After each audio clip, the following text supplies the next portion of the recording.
Hello வணக்கம் நண்பர்களே. இன்னைக்கு நம்ம என்ன பார்க்க போறோம்னா எல்சிஎம். எல்சிஎம்ல என்ன பார்க்க போறோம்? லெட்டர்ஸ் வச்சு எல்சிஎம் கேட்டாங்கன்னா என்ன பண்ணலாம் அப்படின்னு லெட்டர்ஸ்ல கொடுக்கும்போது அவங்க பேரா கொடுப்பாங்க. அப்ப என்ன பண்ணணும்னா ஜஸ்ட் ஒண்ணுமே இல்லைங்க. எந்த பேர்ல எந்த லெட்டர் அதிகமா ரிப்பீட் ஆயிருக்கோ அதுதான் நமக்கு எல்சிஎம். ஜஸ்ட் ஒரு எக்ஸாம்பிள் பார்ப்போம்.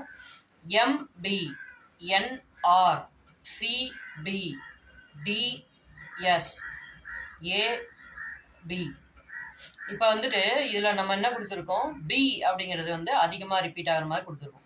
ஸோ இதுக்கான எல்சிஎம் எப்படி வரும்னா பியில் ஸ்டார்ட் பண்ணி மற்றதெல்லாம் அவங்க கொடுத்துருக்க ஆர்டரில் வர மாதிரி போட்டுக்கணும். அப்படி போட்டிங்கன்னா அதுக்கான எல்சிஎம் அதுதான். இதே ஹெச்சிஎஃப் அப்படின்னா என்னன்னு கேட்பாங்க. இந்த மாதிரி ஹெச்சிஎஃப் கேட்கல அதுக்கு என்ன பண்ணணும் அப்படின்னா இதே மாதிரி செட்டை நம்ம வச்சுப்போம். அதில் எது குறைவாக ரிப்பீட் ஆகுதோ அந்த லெட்டர் தான் ஹெச்சிஎஃப். கம்மியாக இருக்கிறது, அதாவது பேரா கொடுக்கும்போது 2, 3 அப்படின்னு கொடுப்பாங்க இல்லைங்களா? சில இடத்துல 2 ரிப்பீட் ஆகும், சில இடத்துல 3 ரிப்பீட் ஆகும் அந்த எழுத்துக்கள்.